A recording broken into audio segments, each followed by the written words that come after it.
My name is Bruce Katz from the Brookings Institution.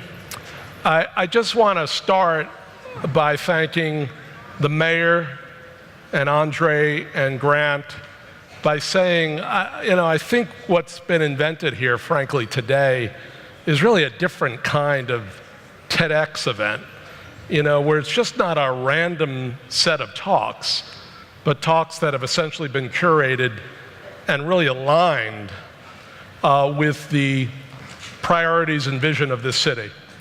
So this is the final session, and it is on performance.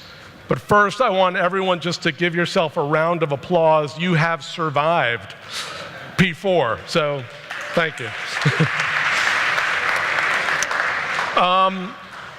So I've never really been crazy about the word performance. The good news is it starts with P. Otherwise, we wouldn't have had P4. But it sort of conjures up sort of 1990s, governments beginning to measure things so that they could allocate resources in a different way. I mean, think city stat in New York City. This obviously took off with the policing departments and made its way over to services and transit. I think essentially we need to get, and I think we're getting beyond Moneyball for metros today, right? And I think we're inventing something, and redefining the term performance in some really interesting ways. It's using data for action, not evidence to admire problems in a new way. It's a path to deliver really big, audacious outcomes on, let's choose some random things, planet, people, and place. It means delivering all these goals in a way that really uses technology to unleash market forces, really grow inclusive economies, and continuously innovate across all sectors at all levels. So everyone here knows we're living in this hyper-accelerated innovative period, which is going to reward those cities, their companies, their clusters, their citizens, who basically are using technology to advance and leverage opportunities and then confront their challenges. So some hard questions for us, and then we're going to follow Mark Hatch's advice. Can Pittsburgh build a culture of innovation at every level? Boom, thank you, okay. See, this is what happens at this time of the day. I got the tough spot. Can Pittsburgh fundamentally alter the delivery of education and expose our children to the possibilities of technology through makerspace and fab labs and beyond? Boom, thank you. Can Pittsburgh, these are great words from Angela Glover Blackwell, can Pittsburgh bake in equity at every stage of the process? Can Pittsburgh be a laboratory, new discoveries for the market to address the toughest challenges, deliver transformative investments, and figure out a way to invest in the future at a time when our national government has essentially, like Elvis, left the building, and our states are essentially broke? Good. I didn't know whether you'd follow that line of reasoning. Okay, we have an amazing and actually very eclectic group of speakers. We're going to start with Story Bellows, who's the director of the Office of Urban Mechanics for another great mayor, Michael Nutter of the great city of Philadelphia. Story.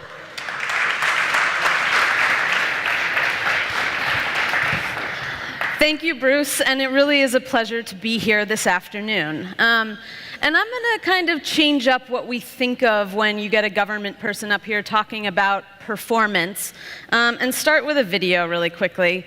So if you guys could key up the video, it's a minute.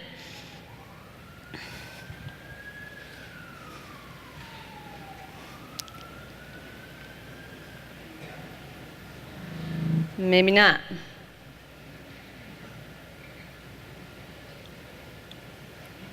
Video will wait. There we go. If you go, I think, all the way to the bottom left, it should play.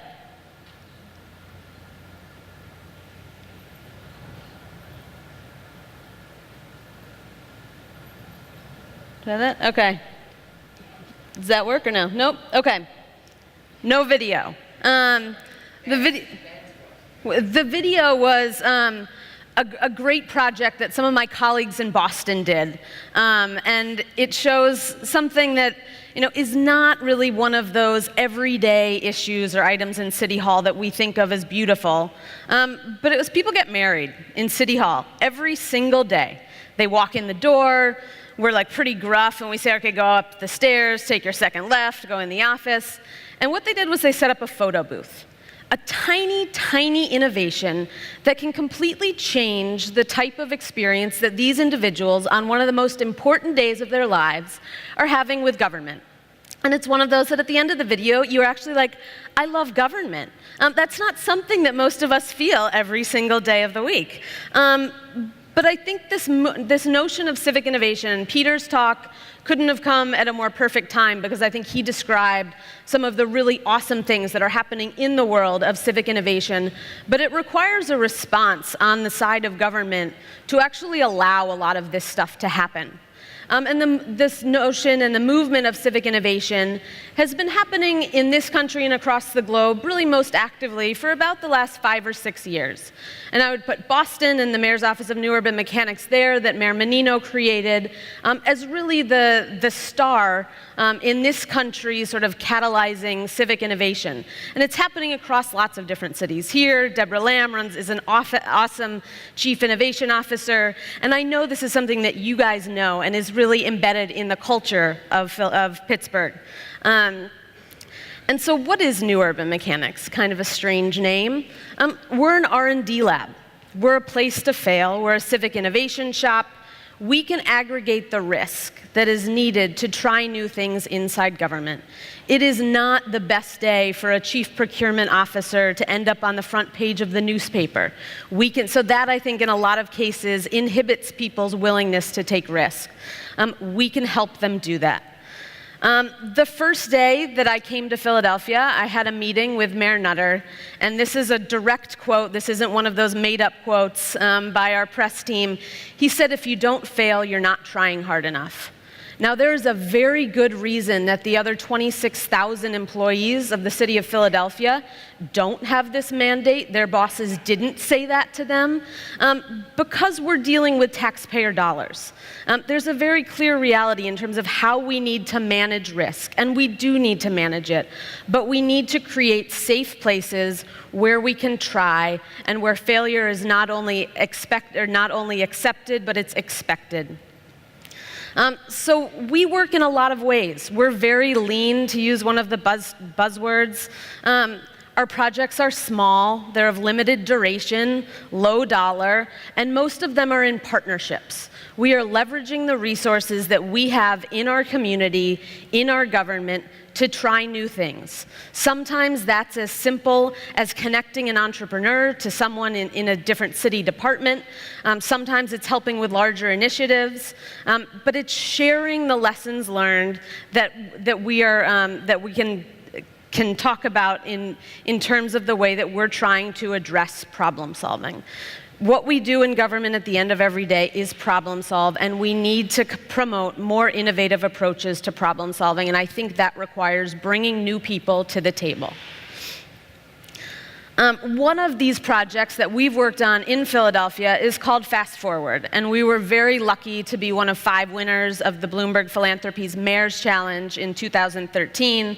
And as all of you here probably know, external validation is really huge. For us in this new startup office to have Mike Bloomberg say, this is one of 5 projects in this country that I really want to fund, it allowed us to take something that was a rather unsexy topic, procurement, and bring it to the forefront of the challenges that we were focusing on in Philadelphia. So what is Fast Forward? We always knew that there was this really cool entrepreneur-facing piece of the project. We really started with a question. We had a great partnership with a social enterprise accelerator and the Wharton Social Impact Initiative. And we were like, how do we get the world's smartest, most engaged, most innovative problem solvers who are developing apps in Silicon Valley and coming up with things like Yo, which for those of you who don't know was literally an app that allowed you to say yo to someone else. That's it. Like, we have real problems in government, and that should be an opportunity. So how do we how do we redefine our challenges as market opportunities for these folks? How do we then take some of those and accelerate them, give them access to the people who we have who are leading experts inside City Hall? And then how do we give them the opportunity to pilot their solutions with us as a city? And we're like, okay, this is all great, but then it was like, why isn't this happening already?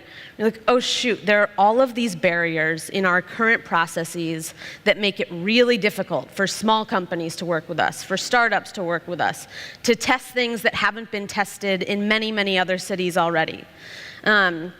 And so as we go back to sort of looking at this market opportunity, we looked at public safety, we looked at public health, and we looked at public education as three potential areas. It was really high need. We spend a lot of money, and there are people who could focus on this. Public safety is a $152 billion a year market in the United States in terms of what cities spend.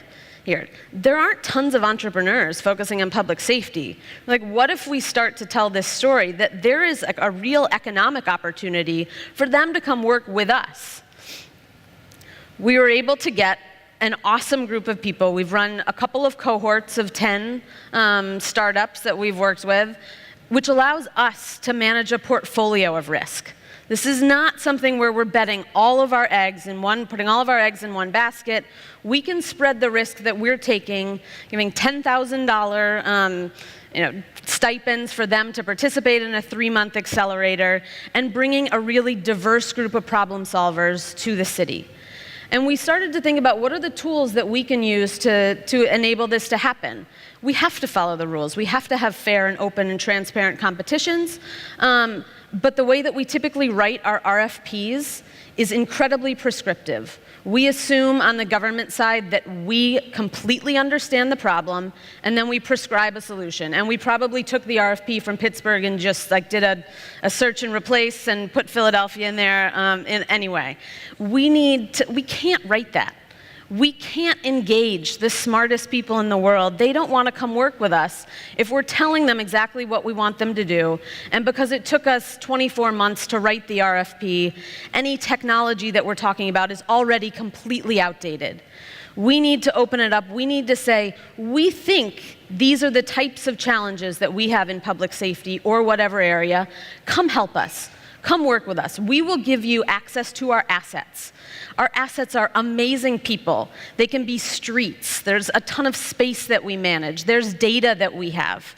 There's a lot that we can offer that doesn't require the transfer of significant amounts of money. And we need to create these programs and these processes and these sort of front door points of entry so that an entrepreneur can come from Pittsburgh, as the two guys on the left did, or they can come from Indiana or India and come work with us, and they don't need to know someone who's the innovation person. There are clear points of entry that enable them to work with the city and that also enable people inside City Hall to say, this is part of a real program? Sure, I can meet with you, I can talk to you, I can give you all of my insight, and we end up with much more effective solutions. So we worked with them, and we had some great tech startups that we've worked with, but I also think that there's a lot of civic innovation that is not about technology. I think innovation and technology are two inherently different things, and we need to make sure that we don't put all of our innovation eggs in the space of technology. This was a project that we did an open competition and for civic design solutions that would work in different neighborhoods, and we got a group of youth who were brought together by an organization called Public Workshop, which has done work, sort of public building projects all over the country. And these students who, you get a bunch of young African-American males congregating in a street in Philadelphia, and all of a sudden, maybe the police are alerted. Turns out these kids are awesome sensors. They can actually go out and they can pull great data from other residents of the community, from the business owners in these communities. And here they were able to prototype a number of different street furniture projects, where, guess what, the business owners had been wanting to put a bike rack up, or they'd wanted to put a bench outside near the bus stop, and no one had ever empowered them to do that. These are ways where we can unlock the assets of our streets department and say, sure, we'll go test some things. And in the process, we're engaging and training students who would not typically be served by government on a regular basis and giving them access, helping them understand the way that a project goes from something that's made of plywood to something that can ultimately be fabricated all across the city. And if there's an area where I think at the outset, we in the Office of New Urban Mechanics didn't necessarily succeed at first, was understanding how important this is culturally. This is not about, I get to come up here and I talk in different places and it's sexy to be on the innovation side, but the people who do the work and the people who are going to be in City Hall, in our innovation lab in Philadelphia, a year from now, are not Mayor Nutter and they're not me. And so we need to make sure that we're embedding these types and these approaches to problem solving into the way that every department works.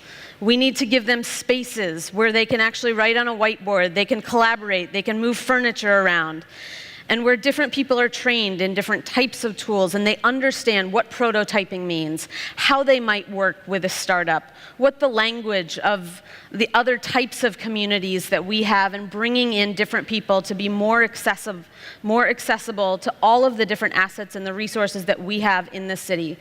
Innovation is not something that needs to happen in these tiny little siloed shops.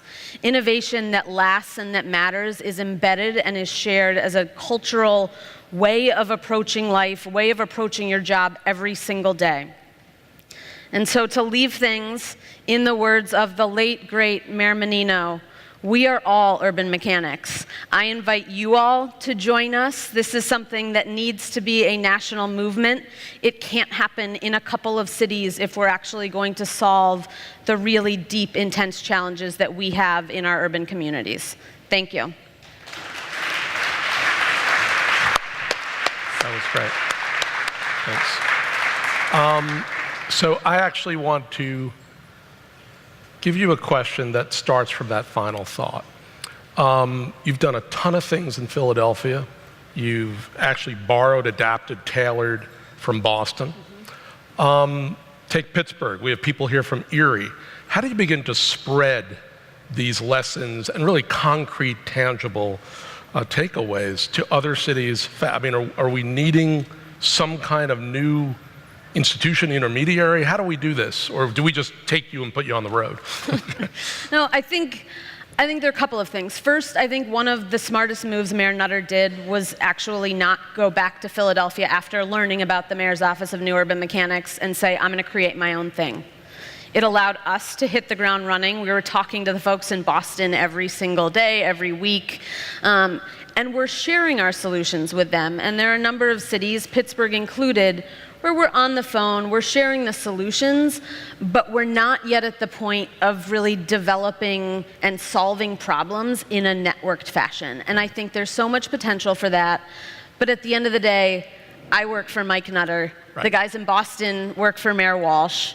And we do need some support, I think, in order to make sure that we go beyond just sharing the ideas and really working together. We haven't found that deeper collaboration yet. Okay, fantastic. Thank you very much. Thank you. Okay.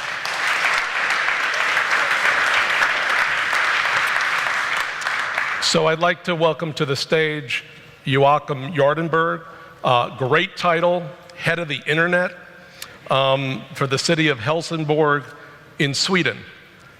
And he should be joining us at any second now. Yep.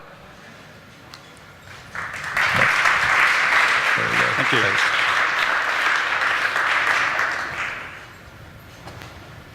Hello, Pittsburgh. I love you. I do, really, I do. Because this is how I was greeted when I came to my hotel room. Not really like this. Maybe more like this? Like this? People.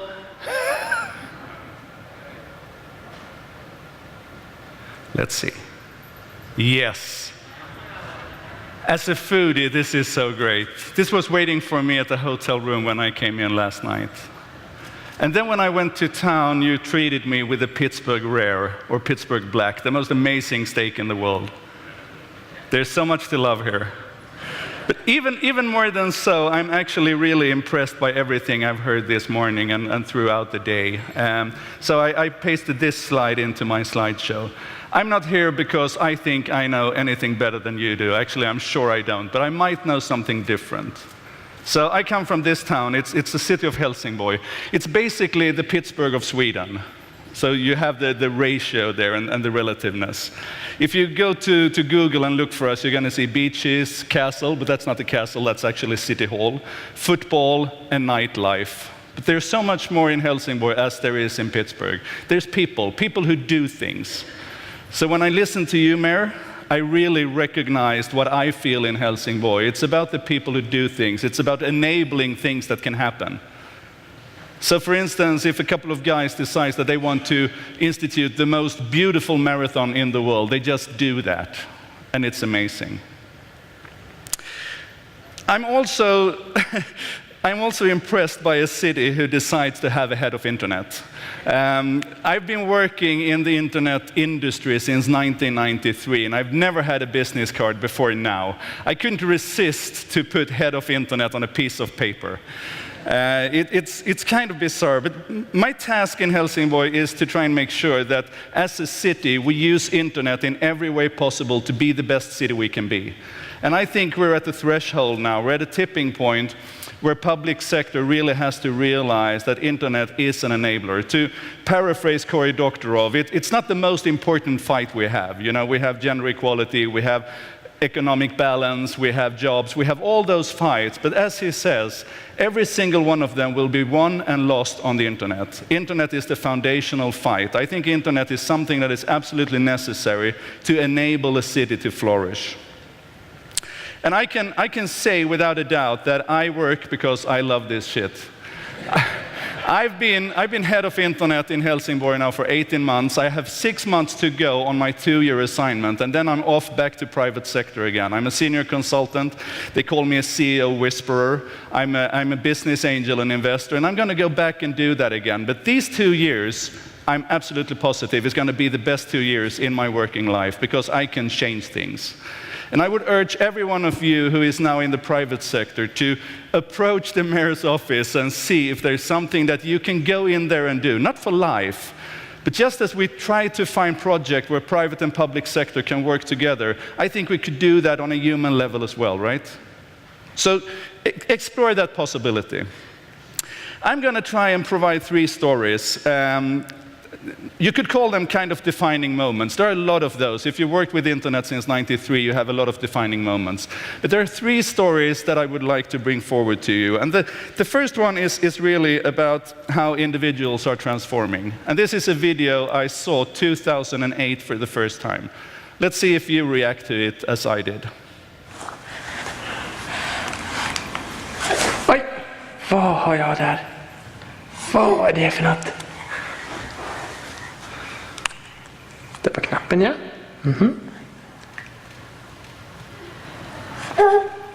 Oj! Tack, tack. Vi slår av den igen. Då får du vända den till detta. Så.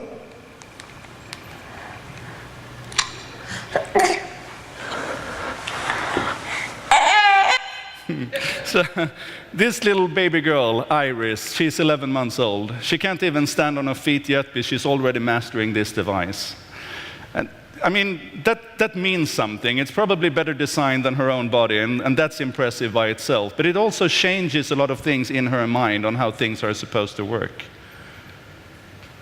I think Iris will never accept some of the things that we accept, not even in the physical world. To her, the digital world and the physical world is totally blended together, and that changes her perception of the physical world as well. And as a civil servant today, I have to realize that I can't be the first one to make Iris wait for something, for instance.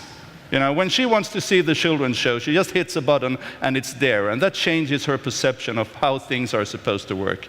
I think we have to realize the idea of zero friction and moving into a mindset where we take away everything that looks like friction.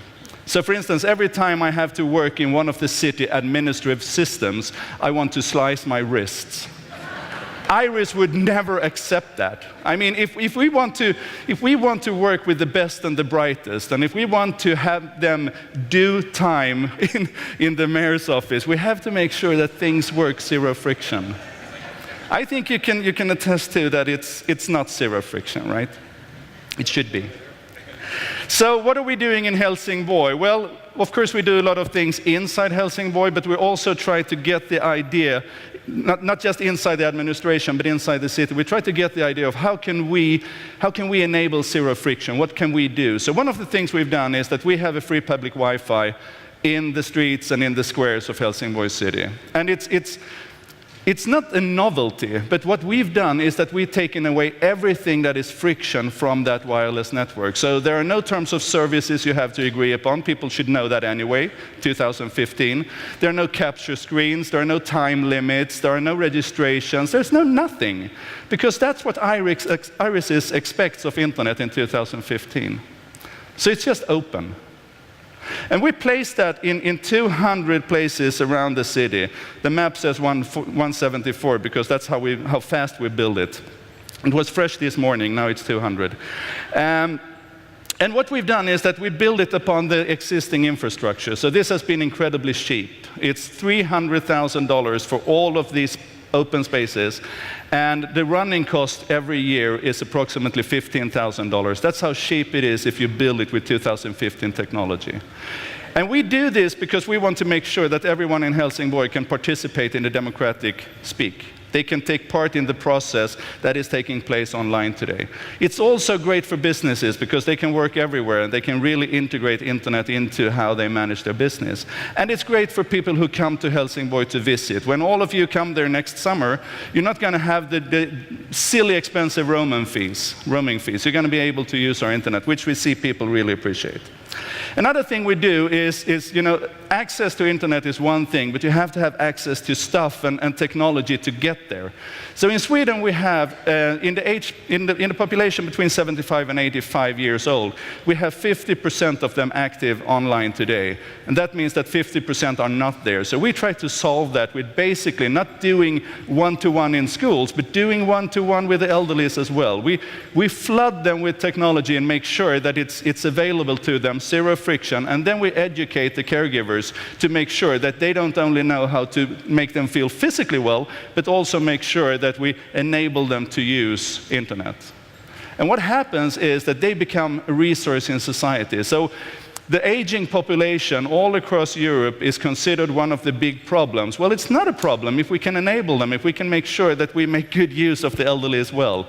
In every single occasion, we try to turn a problem into an opportunity. And it works great. The second reflection, the second story, is about how society is being disrupted. And I'm just going to show that by showing this, Encyclopedia Britannica. Do you use that anymore? Okay, so where do you go instead? Wikipedia, right. So Wikipedia, Encyclopedia Britannica still has 400 employees. Wikipedia has 200 employees globally. And they are number 6, 7, ranking the sites on every market that there is. It's huge. The total cost of running Wikipedia is $50 million a year, $50 million a year. Now imagine another company with 200 employees and 50 million in total budget every year. There's a lot less impact there, right? So what Wikipedia does and what we have to understand is the foundation that basically boils down to the wisdom of crowds. When you throw a lot of people at a problem, it's going to be solved in a better way. Wikipedia wins over Encyclopedia Britannica when we look for errors, right? So wisdom of crowds is the foundation. And then there are two more things that we have to realize. And the first one is that Wikipedia has a really clear vision that everyone can remember. So imagine a world in which every single human being can freely share in the sum of all knowledge. That's our commitment. It's not hard to understand. It's not even hard to remember. It strikes you in the middle of the guts and you realize that this is a good vision. A good vision and a good platform. And this is the platform with specifics that enables people to actually collaborate. So for instance, we know that we can edit. Anyone can edit. You don't even need a login. You don't need an account to do that. There's a discussion on every page, so we can have a debate on, is this piece of information relevant? Should it even be in the encyclopedia? And there is total transparency by the history tab. So you can, on any page on Wikipedia, go in and see every edit that has been made. And sadly, the Wikipedia article on Pittsburgh had a very old URL to your official site, and I could fix that. You're welcome. So there's vision and there's platform. And in terms of cities, I think we have a pretty good grasp of the visions. We've been working a long time with how to form the vision for our cities. But in terms of platform, I think we're still missing out. This doesn't say you anything. It's our open data platform in Helsingborg. And I have the same disease as Peter had, the speaker before here, who actually, he said he had a syndrome of open data. What was it? Open data something? Yeah. I feel the same thing. Open data is one of the more important things we can do to turn the city into a platform. Every single register that we have should be able for everyone to build upon. And in Helsingborg, we've identified that there is a three-tier action to take here. The first thing that happens when we open data is that the media, and the new media specifically, can make good stories of what's happening in Helsingborg easily. The second tier is research. If we put data out there, more research is going to be done on Helsingborg. And the third is, of course, the entrepreneurs who go and build things. So open data is an absolute key. Another way to become a platform is to share all the stuff that is your intellectual property in the city. So every video we have taken, every photo we take, every text is licensed under Creative Commons. So everyone can go to a site that we have and extract that data and use it. And that means that, for instance, our aerial movies are now also on Wikipedia and free for everyone to use who wants to write a story or even make a commercial using those things. So that's the platform. And the third observations, I don't have to, knock down any open doors here. Cities are awesome. I worked on national level. I work with big corporations, and there is so much friction, and it goes so slow compared to what you can do in a city.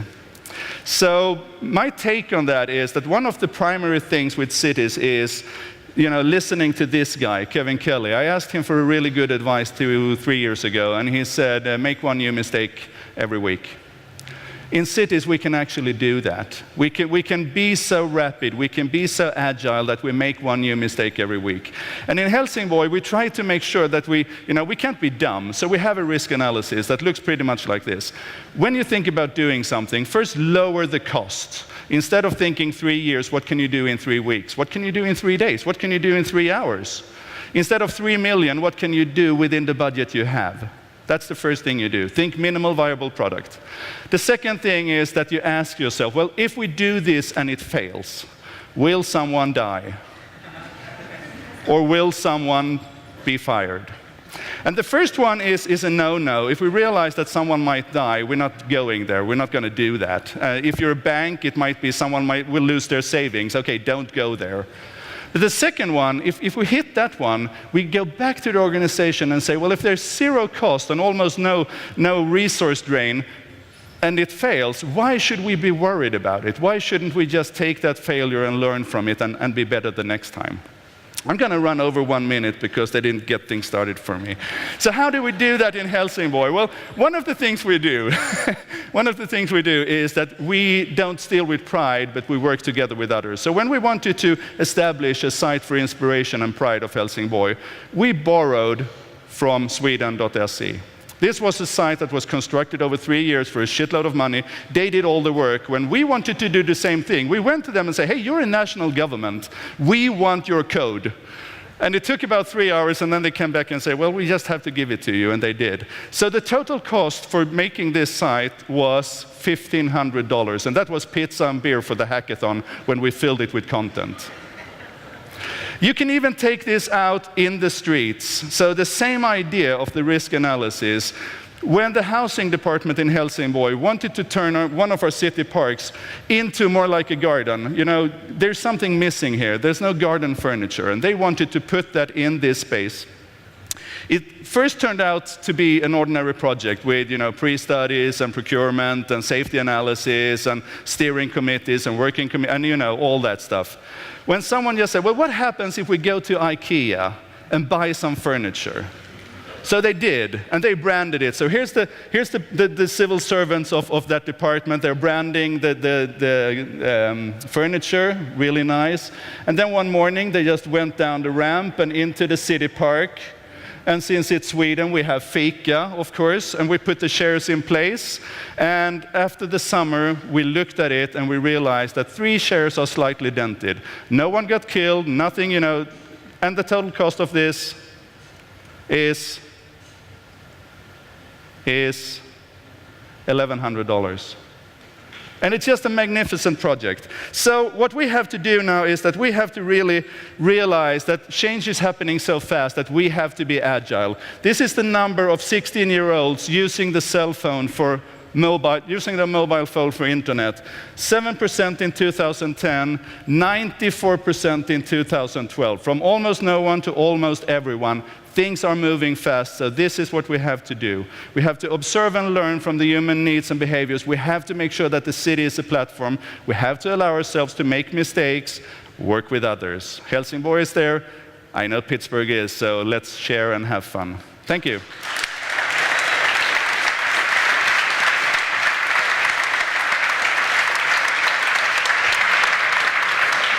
So I have a sense that tomorrow morning, Kevin, you know, you're going to have a lot of IKEA furniture in your parks, but that's, let's assume you had 250 people here, let's say a lot of 30-somethings, all in the private sector.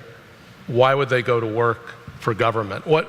Because you told us what frustrated you, the slit your wrist comment, but what made you feel like this was a good career move and you would advise every one of these people to do it? I'm still not sure it's a good career move, but as a human being, it's absolutely excellent, because I can go to sleep each night and I can realize that, well, today I did something that made 93% instead of 54% leave school with approval in math. Right. I can do that. We've done that in 1 year. From 54 to 93% in 1 year. And the feeling you get from that is absolutely amazing. So that's why you should do it. Fantastic. Thank you. Okay. That was great. Go.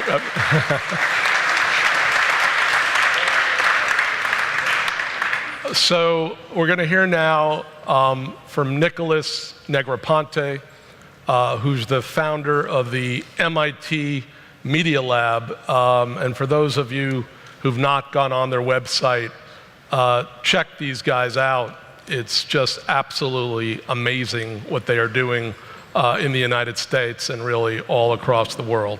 So Nicholas Negroponte will now walk through that door. Fantastic.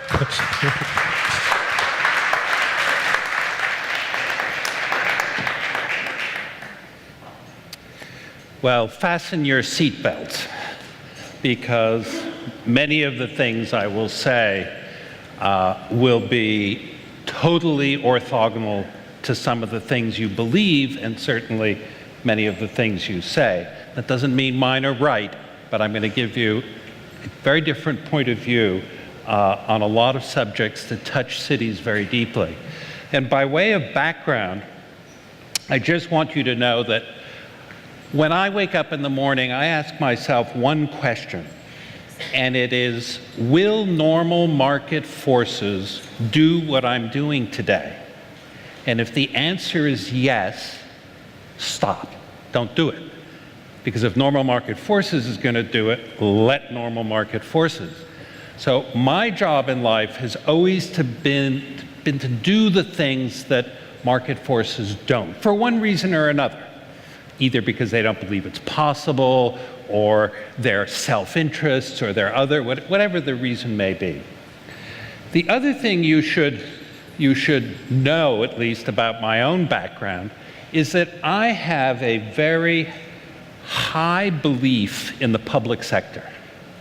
And it really annoys me when people say the public sector is QED inefficient.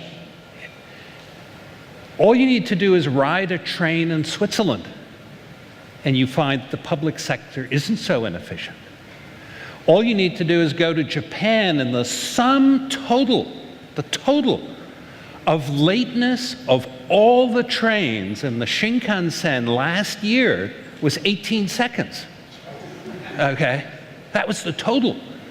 So I don't believe, and it's sometimes considered un-American, to believe that the public sector should be doing what the public sector should be doing because it's civic responsibility.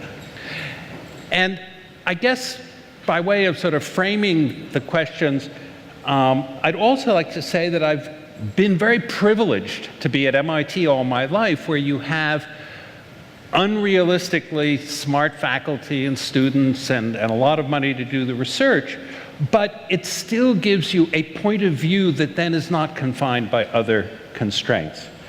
So when I was asked to come today, I thought, what would be the areas that I would love to get cities to think differently about? And there are three of them. And I broke the three into three subtopics for each one of them. And my first topic is by far the most important, and the second one is okay. And I ordered them that way because if I run out of time, I didn't want to do it on the first topic. And the first topic is about school and is about education.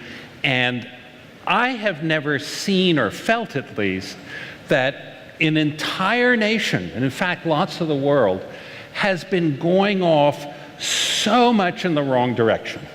And that our view of what education means, what learning is, what schools are, is just beyond, almost beyond contempt. And I'm going to show three things, and they're going to some of them may bother you. The first one shouldn't. The fact that we age segregate schools is outrageous. Totally outrageous. Nobody believes in it. All you need to do is take a page out of Montessori and you see one, first, second, and third grader group that the ages, anybody has multiple children knows that you learn one child. So why on earth do we have age segregation? And there is no explanation. There's certainly no cognitive one, that all the 6-year-olds have to study with 6-year-olds, and guess what? Next year when they're 7, they all study with 7-year-olds. And then we march that way through the system. It doesn't make sense. So if I were in an elevator with Obama for 10 seconds and he said, tell me one thing I could do, I'd say get rid of age segregation. Would be a first one. Second one is rather interesting. There is no reason to give kids homework. There is no cognitive reason, and there's even no learning reason.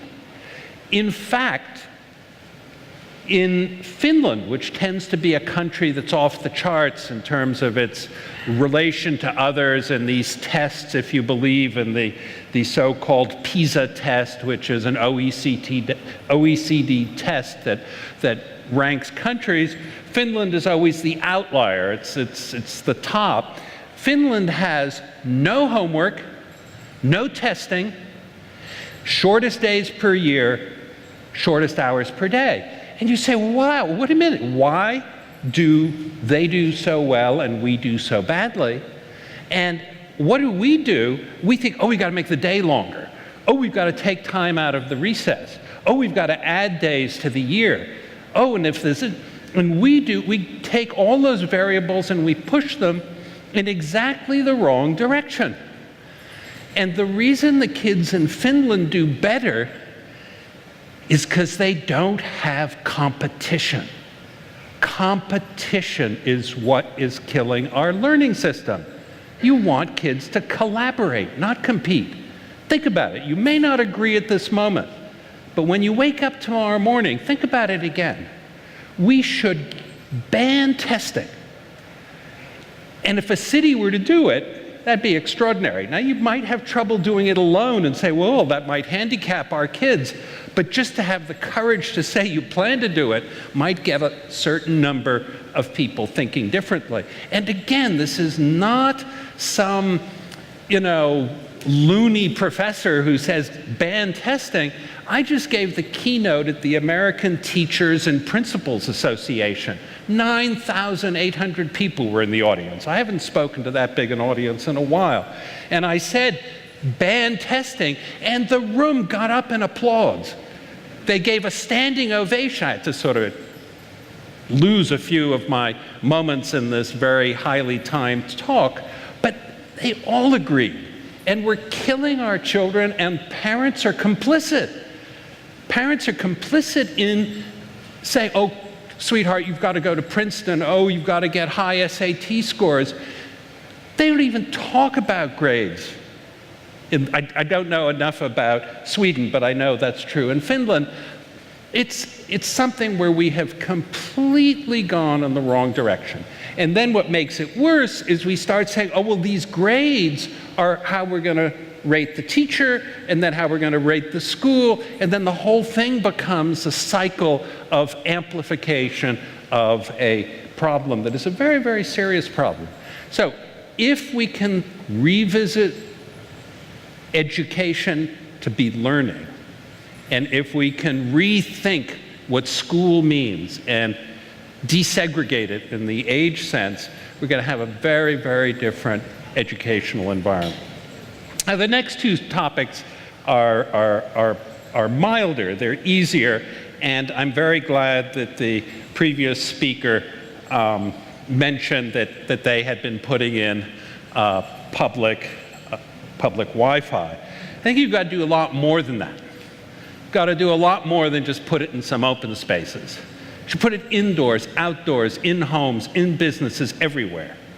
Now, that might sound very extreme. Do you, Nicholas, mean that the internet should be a public, free utility? And the answer is yes. Now, free doesn't mean that it's costless, but it's every bit as free as a sidewalk or a road. Why on earth do we all step out of our homes, whether they're in cities or towns or villages, and we take for granted that civic society built the road? Rich people can drive on it, poor people can drive on it, but communications is not that way. You have to pay to get it, you have to pay to use it, there are different schemes and so on. The reason this has happened is a historical anomaly, to be honest with you.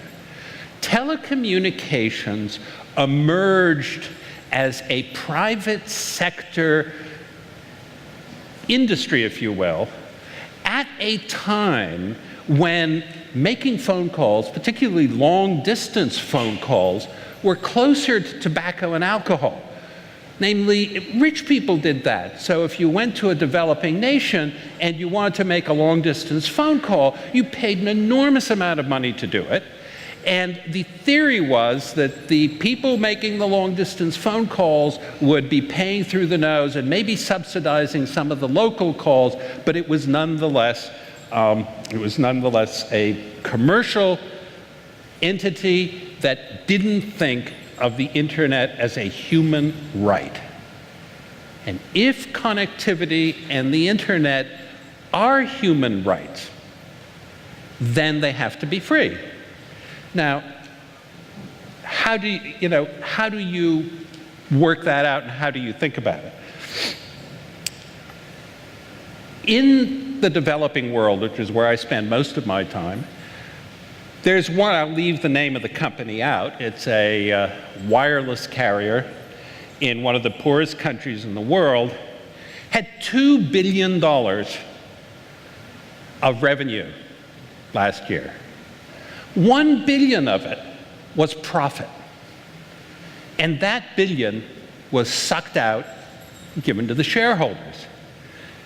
In a neighboring country, similar numbers, where it was government run, 35% got sucked out through corruption.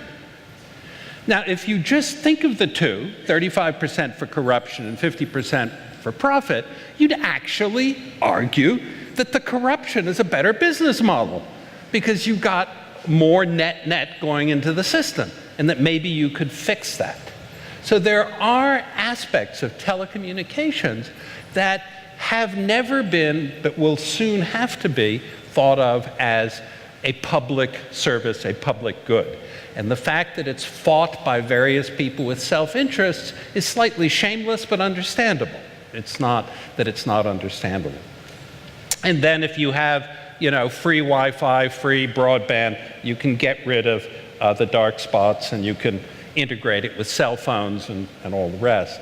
And then the third, which was my hobby or passion or business, or at least a nonprofit for almost a decade, is if you just gave every child a laptop, the cost of doing that is so low. Even if you don't do what I was proposing and did for a while, where the laptops could be lowered to, in our case, $150, even if you take a $500 laptop, amortize it over 3 or 4 years, and assume the connectivity is there, because presumably we've just done that, it's not very costly. It is so little per month, per child, it's just not a big number. Then the last area, to me, is relatively new because I've only seen it and been involved with it quite recently. But I was astonished to learn that Louisville, which is not a big city, has 14,000 pieces of derelict and vacant real estate. I don't know what the number is in Pittsburgh. In Boston, I've heard numbers as high as 70, 75,000, where these are either buildings that have burnt down, or you know about that stuff better than I do. And they're not attractive to real estate developers. They're not contiguous. You can't sort of build a large complex. In fact, they are per se very undervalued. And if you had a marketplace, which people are in fact thinking of and starting to do, and I think you people have, you people being Pittsburgh, has started to think about this, one could imagine those being developed by micro-developers and the entire fabric of the city changing because of that. In real estate, I put set a date for self-driving because it changes, and their mention of it before, it changes the nature of cities, eliminates parking, you're not spending time looking for parking spaces, and you use literally 1/10 of the number of cars. So the automobile industry is not too interested in self-driving cars because it's 1/10 the number of cars.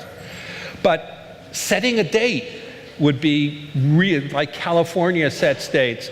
I think cities should start to do that too. Then my last one, which is the most controversial, and I'll end on it.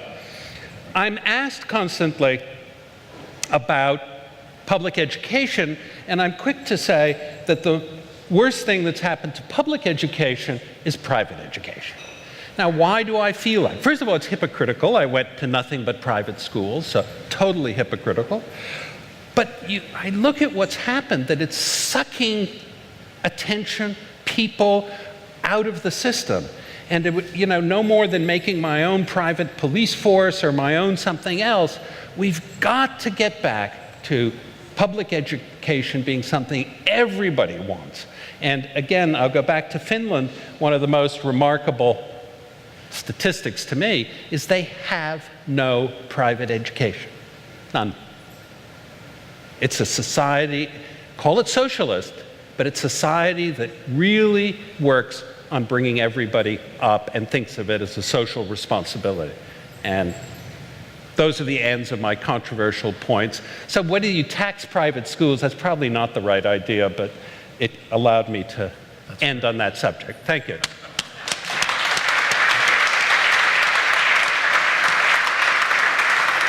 So you travel all over the world. We heard today from Copenhagen and Malmo and Stockholm and other Nordic cities.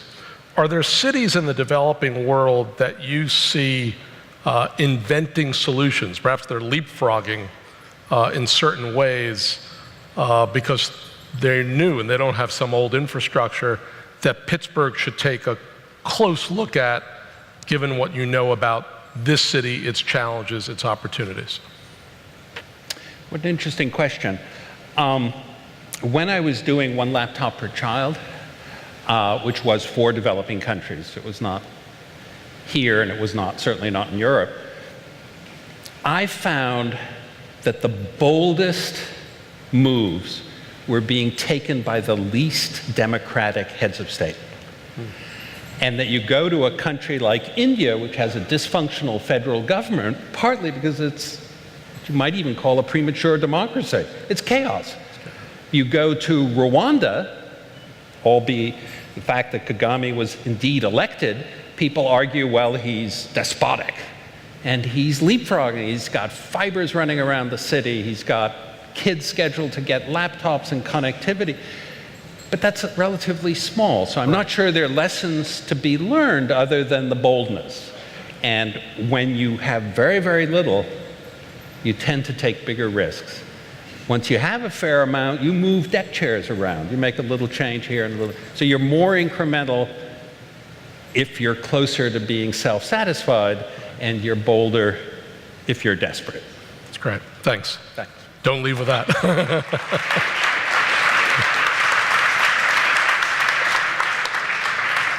So I'm not sure that's an argument for making you a despot, but, I know there's some city council people here today. They may have a different view. We're next going to hear from Bing Gordon from Kleiner Perkins Caulfield Byers. This is almost like the dating game. I mean, Give me some pictures, please. So I'm 1 for 3 against Pittsburgh. I played high school football, lost against Shadyside Academy, invested in a company called Lockers that left here, moved to Seattle, and failed miserably. And now on the board of a company called Duolingo, world famous already, and trying my best to keep them here. So I'm a video game guy. The video game business has created kind of 75,000 jobs in the US in the last 30 years. Not very many in Pittsburgh, however. So I'm going to talk about people, place, and things. So people, in general, my day job now is to work with founders. I'm on 10 or 11 boards. Kleiner Perkins invests in about 25 companies per year. I had 225 product review sessions with entrepreneurs last year. You should know, if Pittsburgh is trying to be a haven for entrepreneurs, how they think. They are not all that rational. They're very risk-taking, especially the youngsters. These are the people who do base jumping and used to do snowboarding when it was illegal. They have evolving needs. Basically, when they start, they will eat nothing. They will live 10 to a house to try to get the product market fit. So they're not exactly like you and me. So Pittsburgh place matters for them. They mostly want a peer group that's all doing well, who they can slightly beat. It's very hard, just as with our authors got to the left bank around Medici time, artists got to Florence, entrepreneurs like to flock.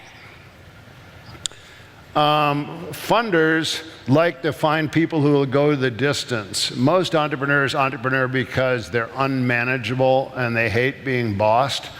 But it's so hard, many give up. This is Yuri Milner of DST, a former nuclear physicist when the wall came down.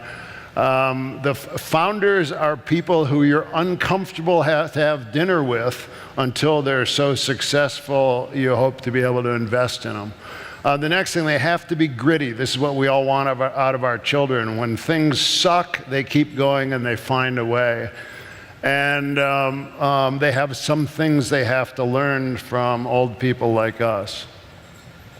The coin of the realm for any technology company is developers. Good news, Carnegie Mellon has as many graduates who can be great developers as any university in the North.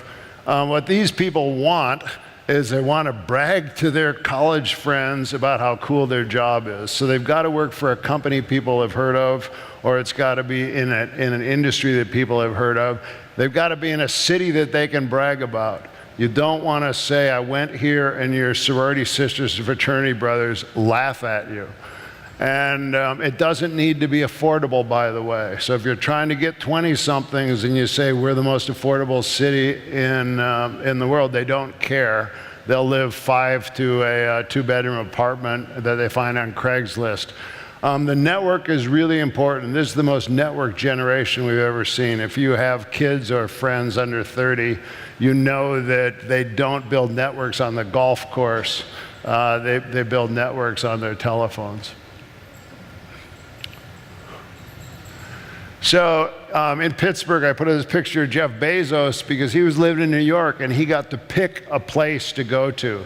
He picked Seattle because he thought Microsoft was going to lose all of its good engineers, enough for him, and it had no state tax. He's one of only 3 entrepreneurs I've ever met who picked their location based on state tax. One went to Texas, one went to Nevada and founded Zappos. What they want to know is wherever I go, can I get money? Can I get the first 50,000? Can I get the next 250? Can I get the million? Can I get the 5? Can I find a co-founder? And these days, it's designer and programmer are the co-founders. Next, can I keep up? You know, if I go to a sleepy place, will it make me sleepy? Founders don't want to be sleepy. Next, is there a platform for the audience they need? And if they work, can they hire 200 people? Hey, I got a screen for me. Can they hire 200 people in the next 5 years? And if you can't get 200 people out of a local university like Carnegie Mellon, can I get people to relocate? I'm going to say, uproot yourself, come to a really cool company, and I'm in. And Pittsburgh, if you want these people, you got to give them that first line. Okay, places. In my history in the games business, I've opened offices in all these places, and I've closed offices in half of them. On the right, the places we closed office are successful for many, but not for me. When we closed offices, we only did it for 2 reasons. One, we couldn't find a good enough leader. The most important thing in a multi-location company is that there is a vision and a leader in each place. So the most likely starting out for Pittsburgh is to get more companies like Google to put 500 great people here. And to do that, you need one great stand-up person everybody salutes to. And the second thing you need is you need a stream of incoming 20-somethings. We got out of Las Vegas because there are no CS graduates in Las Vegas. Every other place we got out because we couldn't get a good enough leader. So just to give you a quick overview, I actually went through, I'm not going to spend a lot of time on this, but the #1 city for video game jobs in the country is Los Angeles. Didn't used to be the case. It all happened in about the last 5 years. Mostly because USC started graduating good enough engineers. It went from a not top 25 CS school to kind of a top 12 and really focused on video games. It's unaffordable. It's a pain in the ass to get around, and it doesn't matter. It's also got great sports. It's got the promise of the beach, which programmers don't go to, and it's got an annual convention called the E3 Expo. If you want people to, if you want 20-something to show up, make sure you have one great global event per year. San Francisco is actually second here. It's got Stanford, it's got Cal. It's equally unaffordable, but it's got the Game Developers Conference. It's got pretty good mass transit. It's got pretty good venture. Almost all these places have some venture, but venture capitalists will fly. Vancouver is actually the 3rd most in North America, and this is an act of will and one founder. It turned out the one founder got kind of curated by the mayor at the time. It was on a first-name basis, and out of this one company, I got involved with them when they had 30 people. We grew this to 2,000. One leader, mayoral support. And they got a little bit of incentives, and the incentives were basically that programmers got a little tax deduction, which you don't care about if you don't make profits. And then they started a graduate school program, but over 20 years. Montreal, which has basically no CS, has cool nightlife, terrible weather, 5,000 jobs since 1997, all in an act of willpower. What Montreal said is, we will give you cash back for half the price of every programmer you hire.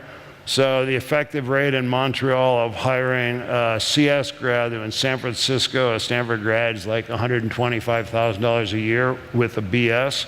In Montreal, the net cost of the company is about 35 grand.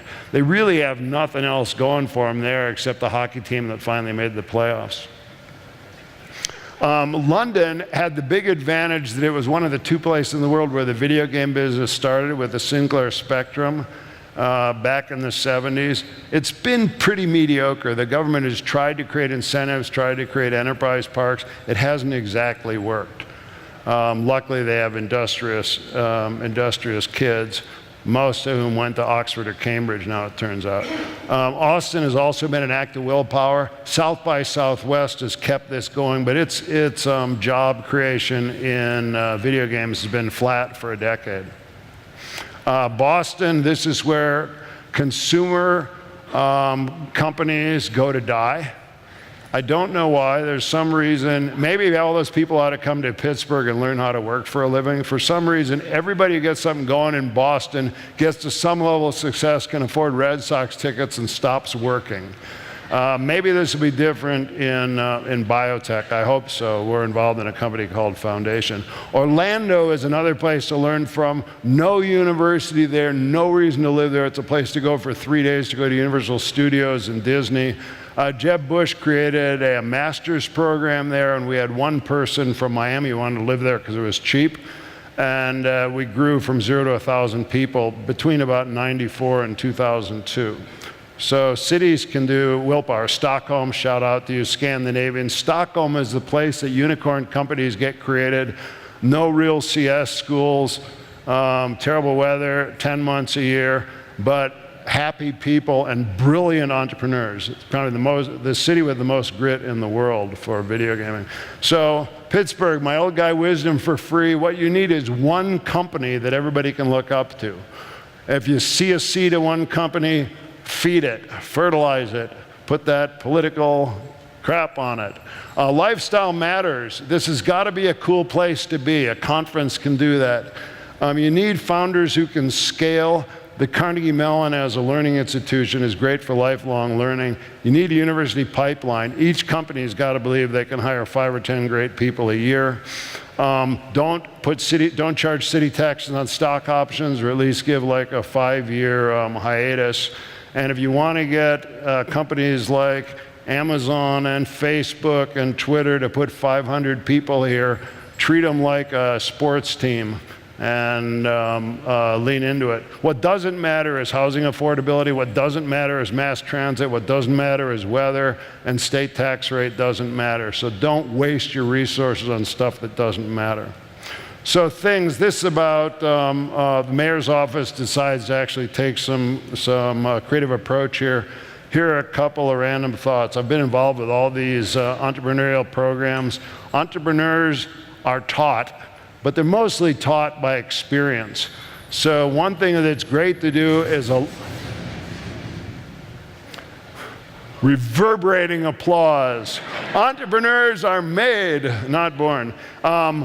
It turned out the first $25,000 or $50,000 is the most important thing. Next is entrepreneurs keep doing it, and you should expect anybody who says, I want to be an entrepreneur, just tell them, be prepared to fail 4 or 5 times. It's not like throwing a conference where if you fail once, it never happens again.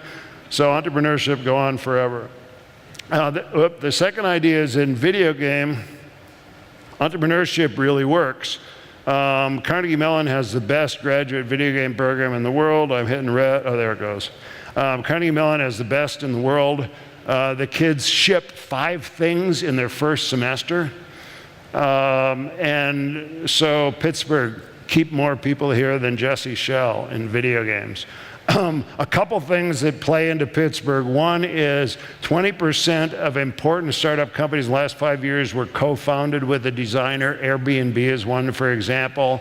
Carnegie Mellon is the university in the country that best combines design and also tech. So there ought to be something for here. And you know, having cool architecture also matters. The next trend is data science, big data, analytics. It used to be just Google. Look at all these companies that are all going to be worth more than $1 billion sooner or later in all the key areas. Again, Carnegie Mellon is top 5 here. So if somebody says data science and Pittsburgh in the same sentence, pay attention. So Pittsburgh, here's what you've got. No video game studio that I started or closed. A top 5 university, which is pretty outstanding. It's the university in the world with the highest percent female grads. And guess what people want for coworkers in tech companies? Females. In San Francisco, I get recent college grads, I place a lot of them. I can place hardworking college grad women with English majors in a week. Any boy who doesn't have a CS degree takes 90 days and usually has to commute for an hour. So don't let your children grow up to be boys who don't program. Robotics and data science here, art and design, affordability and small town feel is great. One of these companies or one like it has got to be your kingpin. I've got a bunch of experience on how to innovate. The basic idea of Pittsburgh Mayor's Office is start really small, fail fast, and get small wins. The Medici effect is the idea of diversity on a team. Creativity happens at interdisciplinary, you know, like politics and law, 2 totally different fields. Some thought provokers. Pittsburgh should know what's going on with the students, how they're thinking about entrepreneurs. Benchmark Stanford. Talk to 100 Stanford undergrads. Ask, where do you get funding? How many of your friends are starting companies? What are you going to do? And compare. My sense is CMU right now is at about a 10th. There's no meme of entrepreneurship at CMU yet. Chicago does an Ideas Fest. It's kind of like a TED dedicated to Chicago, lasts a whole week. It's cool.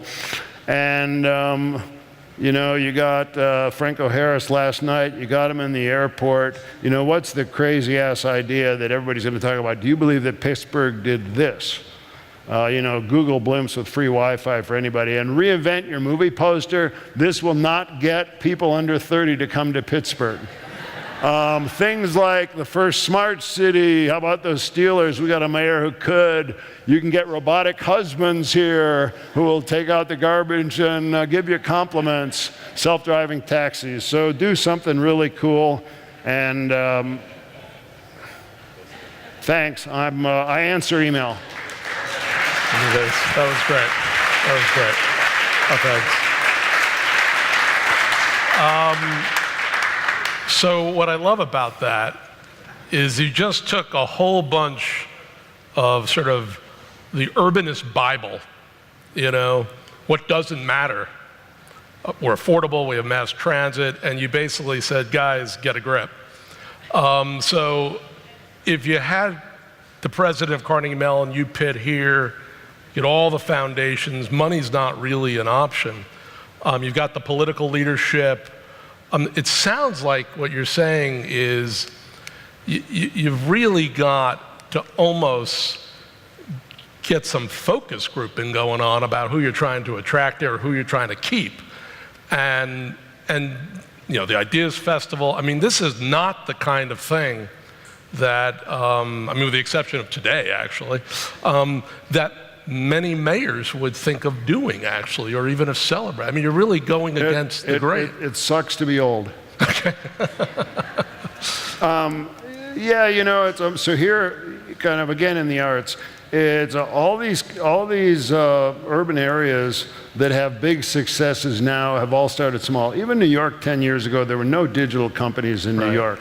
And then there's a couple little companies, then there's Etsy, then there's Foursquare, and each one has the bragging rights, and then somebody does better. And now BuzzFeed's the king of New York and stuff's going to be bigger. There still isn't a company in New York as important as the top 10 coming out of Silicon Valley, but it's probably going to happen. So this constant iteration. And then, you know, kids want to go in a place that's cool. And if they're Carnegie Mellon, they should all stay here. But just as STEM professors try to find the high school kids and make sure they don't bail on STEM, get them the entrepreneurship bug, and Carnegie Mellon and other universities need to find ways that kids can compete for the first 25 grand. Great. And make kids learn from the real world, not from teachers. Teachers should be consultants, and students should learn from the real world. Fantastic. That was great. Thanks.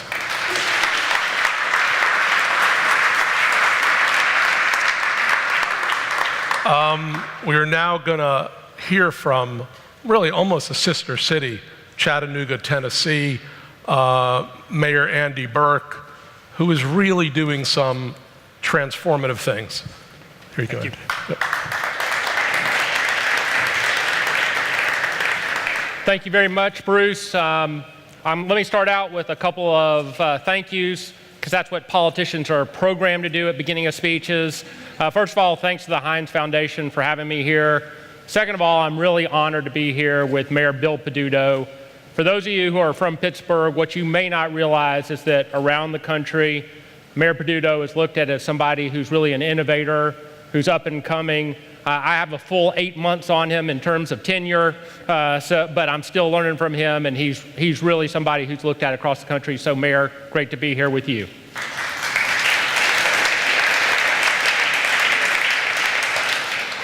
So I want to talk about Chattanooga as a case study. This is my hometown. But really what I want to talk about is why we are in control of our own destiny, and that as city leaders, the most important thing that we can do is empower others to say we are not passive viewers as history washes over us. And certainly there's no two better places to talk about that than Chattanooga, Tennessee, and Pittsburgh, Pennsylvania. So this is it, Chattanooga, Tennessee. It may look familiar to y'all, a little bit different. We have a river cuts through the middle of the city. We're surrounded by mountains. We only have 4 bridges. Sorry, you're really outdoing us there. So what are the lessons that we need to talk about that I think we can learn from Chattanooga's experience? I'm going to talk about 4 of those today, again, towards this bigger idea of we have to be in control of our own destiny as cities. The first one is capitalize on your unique assets. So to do this, we need to talk a little bit about Chattanooga's history. In 1969, Walter Cronkite, whenever I tell this story, I'm reminded that people who are younger than me don't necessarily know who Walter Cronkite is, so let me just say he was really, really trustworthy. Walter Cronkite said that Chattanooga was the dirtiest city in America. You couldn't go out without coughing. It was a place that there were smokestacks everywhere. We were a city that had hung on to the past for too long, and the smokestacks were killing our city. So, good news and bad news. The good news was the air got cleaner. The bad news was that one of the reasons it got cleaner was because the jobs moved overseas and left our city. So, in a remarkable sign of city strength, city leaders got together and said, we have to do something not to let history wash over us. They got together and they said, we need to do a master plan in the 1980s that says how we're going to revitalize our city. They did that by saying one of our biggest advantages is our waterfront. In the 1980s, we took this road that you see here on the left, on my left, and redesigned it so that it went from a 4-lane highway to 2 lanes with a 25-mile-an-hour speed limit. That allowed us to build this aquarium that you see right here on our waterfront, and boom, downtown revitalization started. Chattanooga was the only mid-sized city in the country to lose more than 10% of its population in the 1980s, to gain population in the 1990s, And it was because city leaders decided that they had to take control.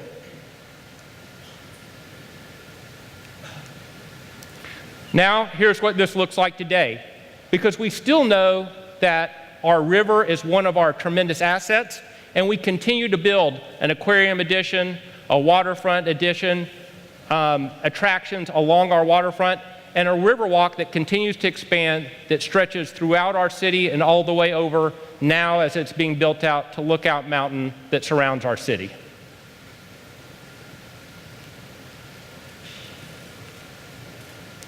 We also know that one of our assets is our outdoors. Chattanooga has been called Best Town Ever by Outdoor Magazine. That's not a title that you want to lose while you're mayor. So we have rock climbing and hang gliding and paddle boarding and boating activities and pretty much everything that you can imagine under the sun. It's something that we try to promote every day because we think that this outdoor activity makes us better to visit, but it's also really important as an amenity for people who live in Chattanooga. And as we build a city for millennials and the younger members of our community, we know that outdoors is a tremendous attraction. If I can back up one. Here's the next asset, and one of the reasons why I'm here today. In 2009, Chattanooga decided to build a fiber optic network that connected every home and business throughout our city to a smart grid run by the city's electric utility, EPB. Now, this fiber optic network delivers gigabit per second speed to every home and business in the city. Not some neighborhoods, not particular places, every home and business. It's the fastest, cheapest, most pervasive internet in the Western Hemisphere. And when we built it, we thought in 2009, we're going to turn it on. Welcome Google, welcome Facebook, welcome Apple. Thank you for coming to Chattanooga. That's not what happened. So we talked to the venture capitalists of the world. Welcome them to Chattanooga. They didn't come either. And so then the question that leaders faced was, what do we start doing now? So we decided we were going to get the attention of Apple and Facebook and Silicon Valley venture capitalists by starting up some local activity. This is a picture from Gig Tank. Because we have this gigabit per second capability, we called our big event Gig Tank and invited people in to start inventing products. We also had 48-hour launches and reverse pitches. And then all of a sudden it turned out that we weren't talking about Apple and Facebook and others anymore. We were talking about companies that were starting in Chattanooga and growing there rather than trying to recruit from elsewhere. Let me talk about one of those, a company called QuickQ. So QuickQ grew out of the explosion of a company that actually did my campaign website in 2009. And one of the members of that group had an idea, what if we start text messaging for restaurant reservations and helping restaurants manage those reservations as they come in? So he went to one of our 48-hour launches, workshopped his ideas, talked to some mentors, walked out with $25,000 worth of capital. He went out and he decided to design this program. People started looking at it. He got more local capital, about $250,000, and again hired only local developers. This is a critical part of the story. He partnered with one of our existing businesses downtown, a company called Craftworks that owns Gordon Biersch, which you may have been to around the country, also restaurants called Big River, and they piloted it in their restaurants. When that happened, they caught the attention of OpenTable, and OpenTable bought QuickQ within about 18 months of Aaron Welch having that idea for $11.25 million.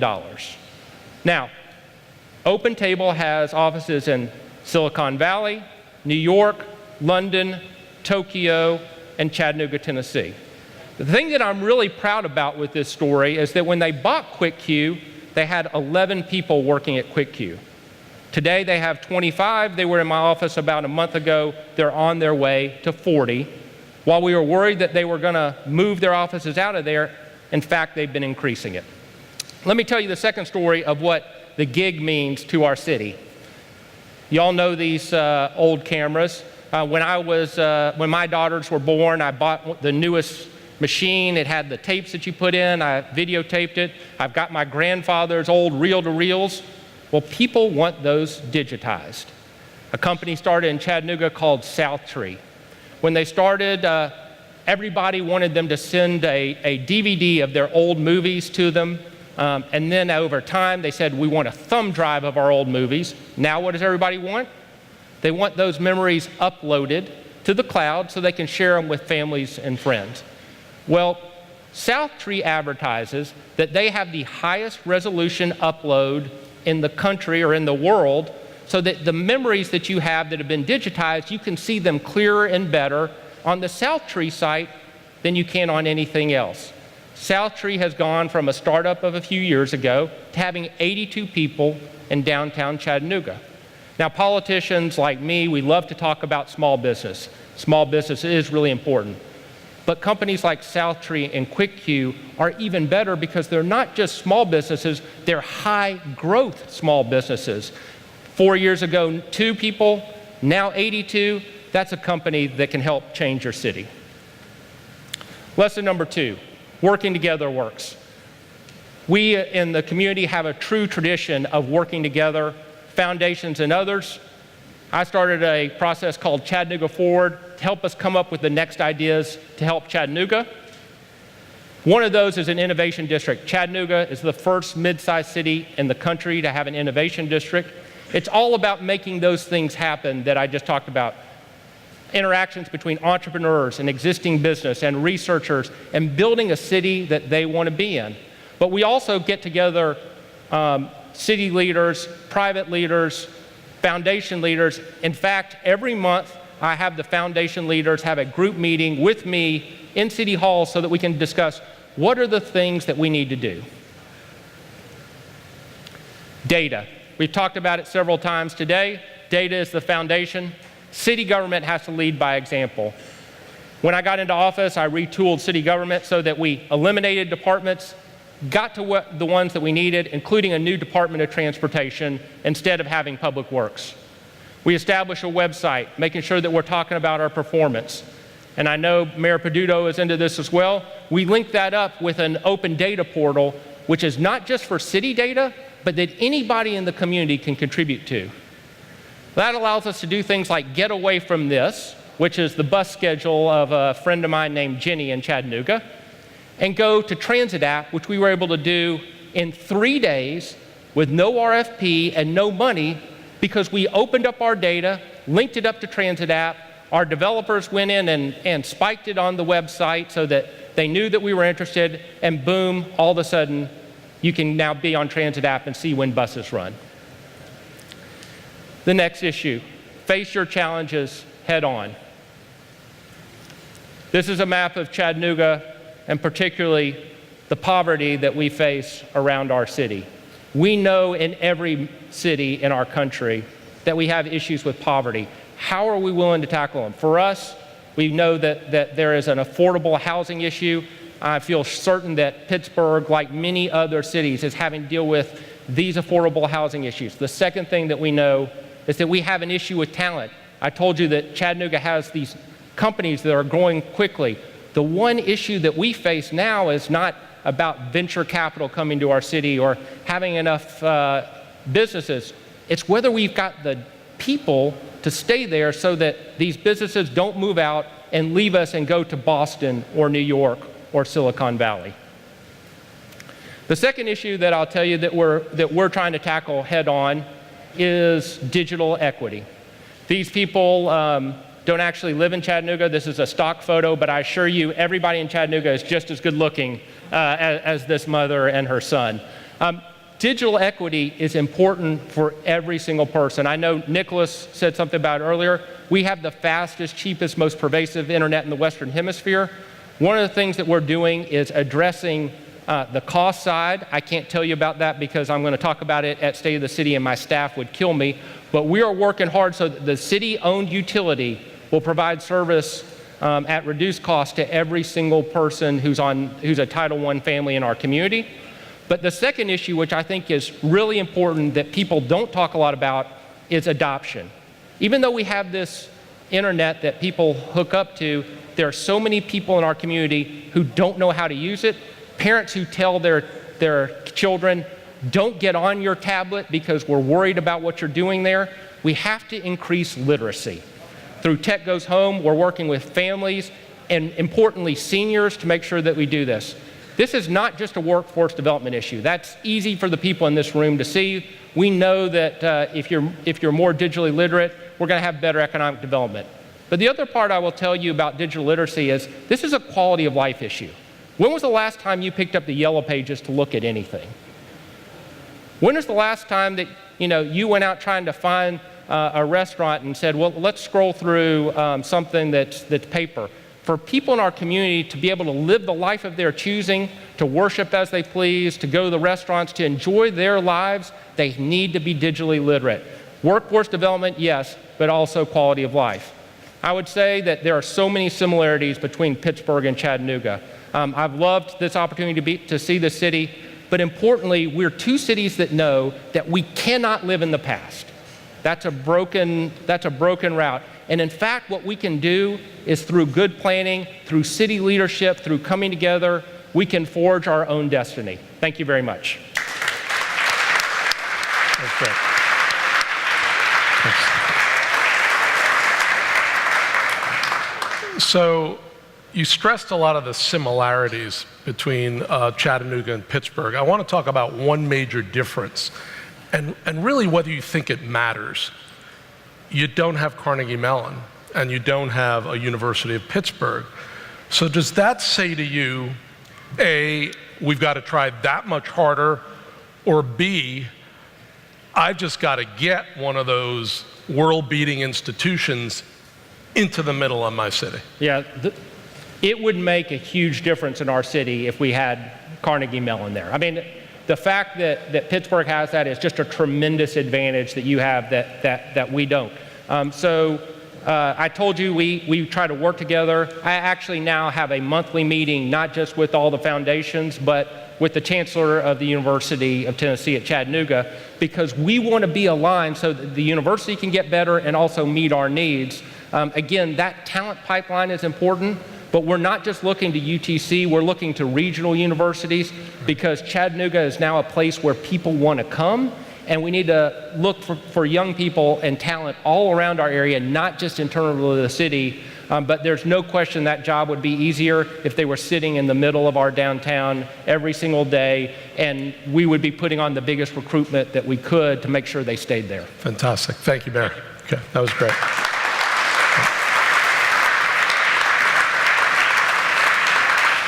So I'm going to bring out Tim Rowe, and this will be a little different. We'll have sort of a dialogue back and forth. Tim is the head of the Cambridge Innovation Center. And for those of you, we don't have mics here, but if you all want to tweet us a question, you could tweet it to @Rowe or @Bruce_Katz. Oh, I forgot my iPad, but we'll figure it out. Someone will yell up the question. Yeah, I'll come get it. So, Mayor Burke brought up this issue of innovation districts. So what is happening around the United States and in Europe is that the geography of innovation, which used to be really completely suburban, auto-dependent, is collapsing back into the cores of central cities, generally nestled against advanced research institutions and medical campuses. And the Cambridge Innovation Center is located right smack in Kendall Square, which may be really the iconic innovation district in the United States right now. Let's start with some easy questions. Cambridge Innovation Center has been called Silicon Valley in a building, or maybe 2 or 3 buildings. Just what does that mean? Okay, thank you, Bruce. Can everybody hear me? So first of all, I just want to share some good news. I think I'm the last speaker. And because I don't really want to share this information with you without being sure you're awake, I'm going to start by asking you a couple of questions. This is very important, and Mark, you can't answer. What machine in a tech shop is the gateway drug to being part of a makerspace? Anyone? All right. How much does it cost you to buy a set of furniture for a public park in Sweden? $1,100. All right, good. So we no longer have any concerns about the awake. There's an awake and alert audience. We can move on to the content. Thank you very much. So I'm Tim Rowe. I'm the founder and CEO of Cambridge Innovation Center. CIC started like many of the co-working spaces that you have in Pittsburgh, and you have some great ones. We were a bunch of friends out of MIT. I married a young woman that I met at MIT. She wanted to start a startup. I sort of did too, but I didn't know what I wanted to do. So I said, I'll get the space, I'll get the furniture, and we got going. I think it was like $1,100 at IKEA, and we were all set. We went out to rent a space, and we found that the landlord said things to us like, well, we'll need a 3 to 5 year commitment and a personal guarantee. And we kind of did the math, and we were like, so you'll take my house if my wife's startup doesn't work out?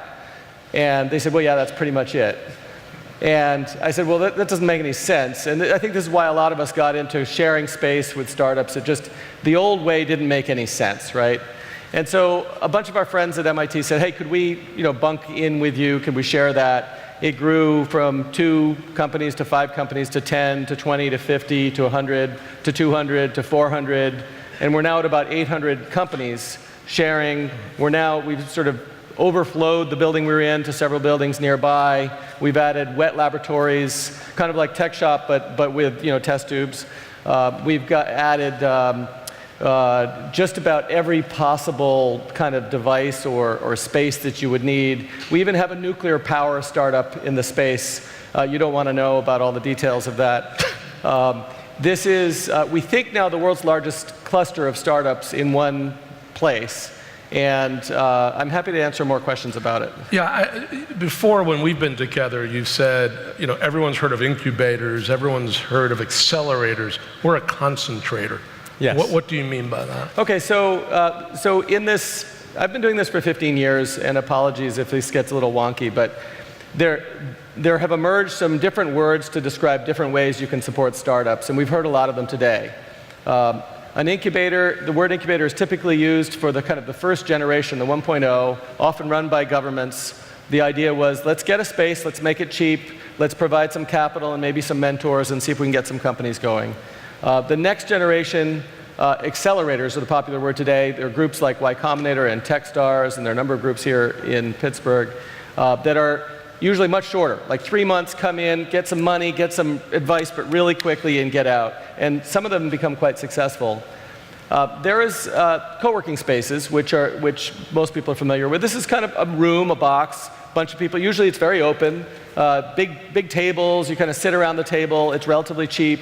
It's a great place to start when you don't have much money and meet some other people and get going.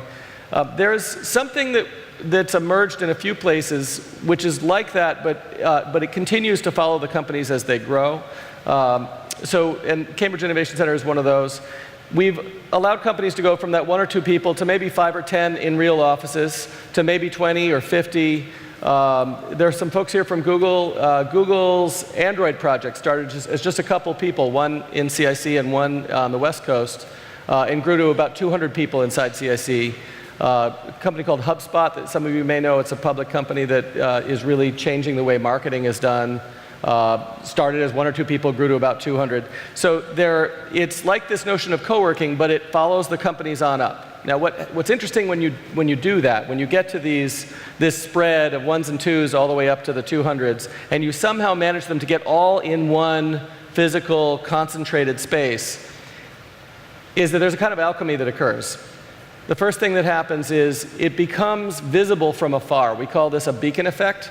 So if you took all the startup activity in Pittsburgh, and there is a lot of startup activity in Pittsburgh, and you somehow put it all in this building, just as a thought experiment. So every last startup was in this building. What would happen is, first of all, they would start helping each other in ways that it's hard for them to help each other when they're separated. The second thing that would happen is that when Kleiner, Perkins, Caulfield, and Byers sends Bing in here to give a speech, he'd make sure he came and walked through that space because people would talk about it. It would be a beacon, if you will. It'd draw people in. What we found is that and so we call this a concentrator, by the way, to answer the question. What we found is that initially we'd start getting those VCs saying, hey, maybe I should come by and check this out. I've heard there are a lot of startups in this place. I should probably look at that. And then they would start saying things like, gee, do you think we could put a person kind of always in an office there? And then they would say, do you think we could move the entire firm into CIC or into the building with it? And recently, in the last few years, I think we've had 3 funds over $2 billion of venture capital each that have moved their entire headquarters into the buildings with us, just to give you an idea. So what happens with this beacon effect is it's like moths to a light. It's not changing the amount of innovation you have, it's just an effect of concentrating it that then starts to draw in other kinds of activity and support, and it builds on itself. I see Mark nodding because he sees the same effect. I know, we've talked about this in Tech Shop. And in fact, Mark and I are building one of these in St. Louis where there's a CIC and there's a Tech Shop right next door. And that gets it even stronger. So you're leaving, or you're expanding into St. Louis. You're also talking about expanding into Rotterdam.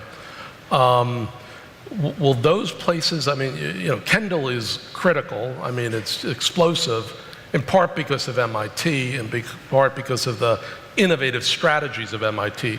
So can you take this model and really go into some other places? I mean, St. Louis does have WashU and so forth. I mean, does the model have to change, right, or kind of just really move right in? So can this idea of building a concentrator work outside of Kendall Square? So I'm going to give you a two-part answer. The first part is it has to. Okay. Somehow I walked on here and I don't think I got a clicker, but do you have a clicker? One. Okay, here. I want to show you. Let's see if this works. Not that one. This one. How many people have seen this slide? It's not mine. It was the Kaufman Foundation. Okay. Half a dozen people. Good for you. So this is the most important data I can share with you today. And you might come away thinking this is the most interesting piece of data, or one of the 2 or 3 that you'll remember from today. And I'll say that because it's not my data. The blue, and where this comes from, by the way, is US Census data, simply big data processed by Kaufman. All right, this is not a survey. This is the entire US economy from 1977 to 2005. And what you're looking at is job creation in the United States for a 3-decade period. Spans multiple economic cycles. The blue is jobs created by startups each year, and the dark color here, black, is jobs created, or if it's a negative number, destroyed, by all other companies in the United States. All existing firms is the black if you don't count the startups. And what it's showing is that startups, and this is on net, so if a startup creates 10 jobs but goes out of business the next year, then that would be 0, not 10, just to be clear. It's showing on net, startups are creating about 3 million jobs in the United States every year, and existing companies are destroying, on average, about 1 million jobs every year. Said a different way, what's happening, and this shouldn't be a surprise to us, but this was a huge surprise. Those of you who follow this stuff, when they first released this, I learned about it because the chairman of the President's Council of Economic Advisors showed this slide at a talk in DC, and he said, we now think we understand better how jobs are being created. What it's saying is that our economy has a kind of a circle of life, like in The Lion King, that the existing businesses get older, they eventually die, they're replaced by new businesses. This shouldn't be a surprise. What's a surprise is how fast it's happening. And it's also interesting that this is 1977 we're talking about. This is before all the internet and all the hype that we're currently talking about. This is just a phenomenon that's been part of our economy for a very long time. The other thing it says a lot of things to me. The other thing it says is if we're not good at creating startups in our economy, we're screwed. And if you don't think that's true, think of a place that is really bad at creating new enterprise. And think about what's going on with their unemployment, and you'll see that the two are linked. And I won't name names, but there are a number of countries that you could look at that follow this pattern. Okay, so if you believe this is the first part of the question, then you say, we've got to figure this out. We've got to figure out what mechanisms out there will bring more new company creation into the economy. So the second piece, and this is good news, is that it seems to be working incredibly well in St. Louis. Mm-hmm. St. Louis is one of the lower venture capital invested per capita states in the United States, Missouri, I should say. So this is not, this is not San Francisco, this is not New York, this is not Boston. And by the way, I have to say this, I need to, them's fighting words from Bing talking about, Boston and things not working necessarily. I don't know if Bing checked, but venture capital invested per capita, Massachusetts is 30% higher than California. Thank you very much. Okay, back to the program. Bing, come on out. Yeah, Bing, where are you? So back to the program. So we opened in St. Louis 6 months ago. We're the largest facility for growing startup companies outside the coast in the United States there. So this is not a small operation. We did about 120,000 square feet. And we have wet laboratories and all of that stuff. We're 6 months in. We're about 2/3 full, which tells you that the level of activity, the companies that are coming in are strong. We have 3 venture funds that have relocated or set up shop. 2 of them are new. 1 of them relocated. The relocated one was Boeing into the facility. So what we're finding is that this kind of concentration effect is happening. And St. Louis was, in this sense, in the startup sense, considered, again, a quieter city. We started doing weekly entrepreneur and investor gatherings in St. Louis. We do these in Boston. We call it Venture Cafe. In Boston, we draw 350, 400 people every week to these, and we think that's a good thing. In St. Louis, we started with 50 and then 100. We're now drawing 600 to 650 people every week, bigger than what's happening in Boston. And so it's a metric.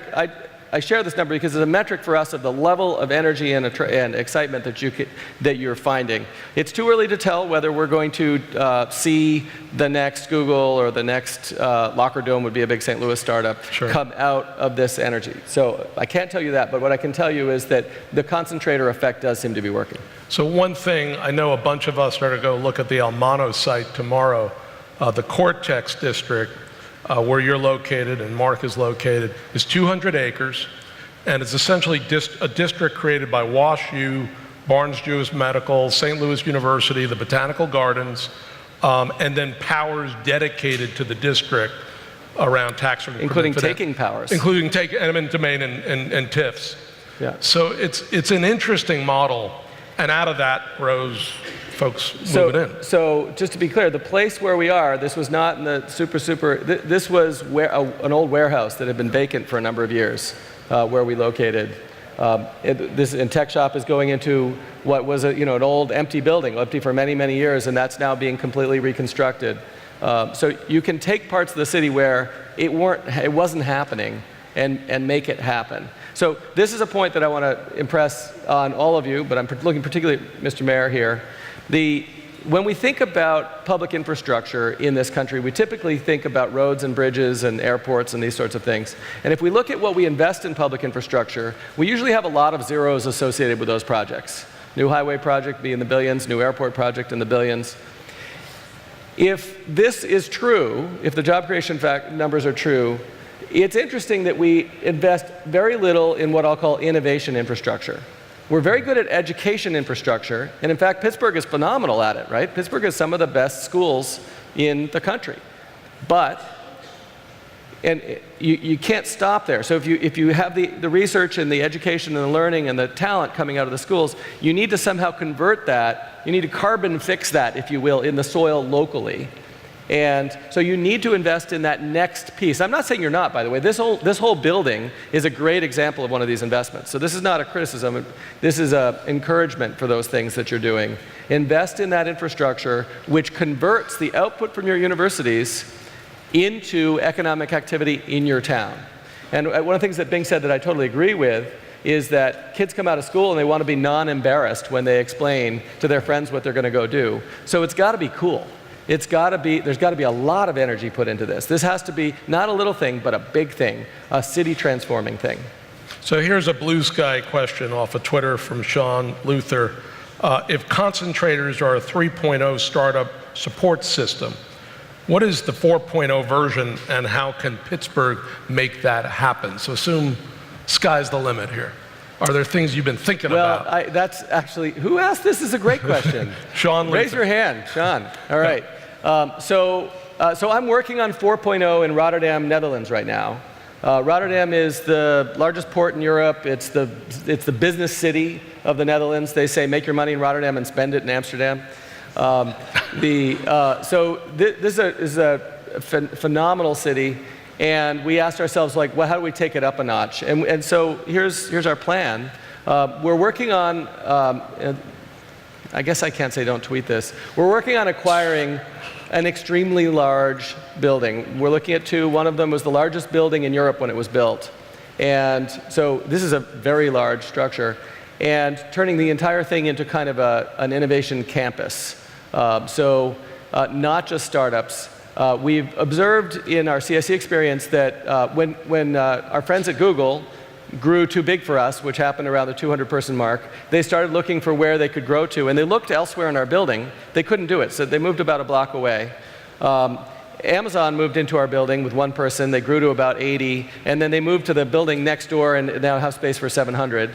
Facebook moved into our building, and Apple moved into our building just in the last couple of years, and each have grown from a couple people to 30 and 100, respectively. So what's happening is when you build the beacon, these larger firms also want to be part of the party. And so we're envisioning an innovation campus, which is massive and very interconnected, that operates like a small city. And the principles with which we run it are urban design principles. They're not real estate principles. So we could talk about that all day. Sure. But last question. When Angela Blackwell spoke this morning, she talked about baking in equity from the get-go. And if you go to your building or to Kendall Square, you could walk 3 blocks and you're in a public housing development. And so it's unlike the science parks and suburban innovative corridors. Poverty is not out of sight, out of mind in central cities. But it is addressable. So an interesting program that I would, the way we think about baking in equity, and actually the way we think about building innovation ecosystems are the same thing. We do a series of experiments. Right. So we have a body that identifies hacks on a city that seem to work, and we fund them. And in St. Louis and in Rotterdam, we've got the public sector to sort of create a pool of funds that can be allocated to these hacks. So one of these hacks is a group called Launch Code. Has anybody heard of Launch Code? So this is a Jim McKelvey thing. President Obama mentioned it in his recent economic speech as one of the examples of things that's working. I didn't invent this. It's a bunch of local St. Louis people with a great idea. They came up with a methodology to take those people that Bing mentioned that don't have any coding background and very rapidly train them up as experienced coders. Not people who have just the technical skills, but the way to do it. It involves pair programming and getting existing companies with existing programming jobs to create a second seat in their offices today for someone who is the pair programmer. I could tell you more after if you want to be chat at the reception. But the basic idea is you bring people with no skills in, you pair them up with someone for 6 months, and they come out experienced. They had a 98% placement rate in this program. It's about 50% minority. They just started their new version called Coder Girls. They had 350 women show up on the first night. They do this weekly sessions. They're phenomenally effective, which are also majority minority participants. So there are absolutely ways to make these industries inclusive. It just doesn't happen necessarily by itself. You have to do it. So let's end where there. My only gratuitous advice is over the past several years, we've taken a group of folks from other cities to Kendall and to Cambridge Innovation Center. And these were folks who were thinking about, because they had the organic growth of an innovation district, really understanding what's the secret sauce. And I can say, whether it was Detroit or Atlanta or Philly or any number of other places, they walked away from Kendall and from the Boston Innovation District, where District Hall is located. Part of our operation. Yeah. Completely changing what their plan was. So 3.0, Yeah. I guess. Thank you. Thank Tim Thank you very much. Thanks. That was great. So now I leave and you wrap up, right? Yeah. Okay, good. So that's performance. So as I said at the beginning, it's not your parents' performance, right? It's a different definition of performance for the kind of economy we're trying to build in our cities. Grant Oliphant, you get to close us out. Oh, you don't need that. No, well, I have about 30 slides. Bruce, thanks so much. I have to say, before you leave the stage, what Bruce has done to help put this together is phenomenal, so please applaud him one more time.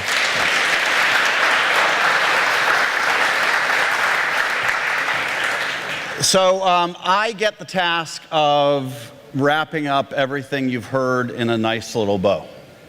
So here you go. I was discussing with Jesper backstage how to do this, and we concluded the only way to do this after this long day is pretty much to say, wow, a lot of really good ideas. Guess we're going to go do stuff. So, you know, when I think about what we've heard today, the temptation in a long day like this is to sort of let it blend together and think about it in your own way, which is exactly the point, and also the danger that you might dismiss any of the little pieces. I want to start by saying thank you before I get to sort of the closing thoughts. A number of people helped make this conference happen, and Bruce, of course, was hugely important. But so is Ellen Oakes, who works at Brookings, and without her, we would not be here. So we sort of had like two mad curators for this who put together the ideas and the speakers and made sure everybody delivered and on time. And so Ellen is on one end of the room, and John Manischeri is on the other end of the room. John, you did a phenomenal job too. Thank you very much. And I mean mad in like the best possible sense of like wildly creative and energetic, and we're just so grateful. My assistant, Donna Evans Sebastian, phenomenal. You know, putting together a conference like this is hard work. Donna put herself into the hospital over this. It was, she just pushed herself so hard to make it perfect. So we're very grateful to her, and it's really not a job requirement, I promise. Bruce, I've mentioned, Reed Agnew and Shirley Saldemarco, who have been in charge of the production for this day. You know, I never thought when we got the crazy idea of putting the conference in this room that it would be difficult to see a screen. And the team ended up having to computer model how sunlight would perform during the, so we ended up having to position a screen that you could actually see given the sunshine that we kind of sort of had. So an amazing amount of effort to make this place work, but I can't imagine a better place to have had this conversation.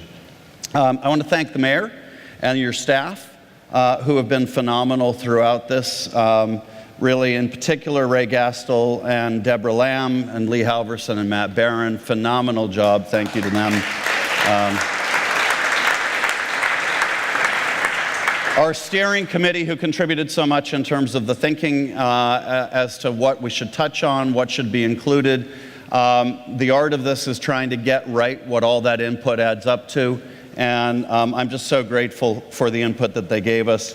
Our foundation colleagues who are in the room from other foundations who are doing this work and pushing Pittsburgh forward, our nonprofit colleagues, everybody in the room for being here, thank you. And of course, the rest of the staff at the Heinz Endowments, I just want to say thank you so very, very much for the work you do every day. So let's think about for a moment what we've heard. And you know, there's no time, and you're exhausted, and you probably want to go have a drink and break for the day. For me to go over every single speaker, I'm not going to do that.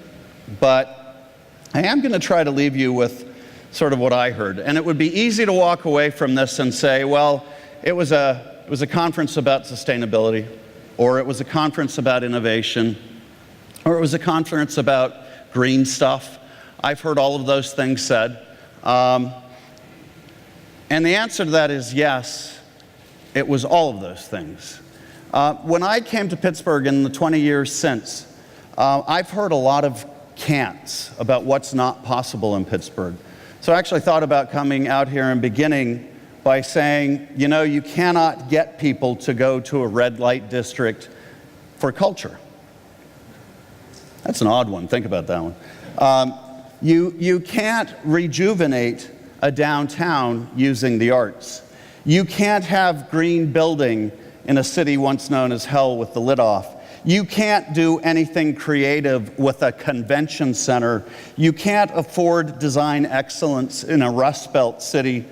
You can't get young people to stay here. You can't get young people to come here. You can't get young people to start restaurants here. You can't get young people to start businesses here. You can't get Pittsburghers to cross the rivers, let alone care about the rivers. You can't get Pittsburghers to live in downtown. You can't get them to live in the city. People want to live in the suburbs. You can't change City Hall. You can't get City Hall to hire based on excellence rather than patronage. So, in the 20 years since I've been in Pittsburgh, people in this room, organizations in this room, refused to believe the can'ts. Every single speaker that we heard today was about creating a new narrative of what is possible and what we can do. And what I want to say to Pittsburgh is, and what I hope you will take away as the message of what you heard today, is enough with the can'ts. Enough with the naysayers. Because if you listen to Angela Glover Blackwell, if you listen to Kai from Big, if you listen to everybody, I don't want to start singling, now I'm already in trouble, see? But if you listen to these folks, what they're saying is, in other places that are not different from Pittsburgh in the end, what they're working on is proving that it is possible to have a city that focuses on creativity, on sustainability, on entrepreneurism, on equity, on creating a place for everyone, not just the privileged few, on proving that you can have excellence and efficiency. By the way, that was Kai's notion of hedonistic sustainability, was simply the idea that when you do things right, people actually want to live there and want to participate there and will migrate there. So in these places, we're seeing that it's possible to create cities that are walkable, bikeable, that attract entrepreneurs, that are creative, and that above all are willing to take risks, and that above all are willing to stop listening to the naysayers.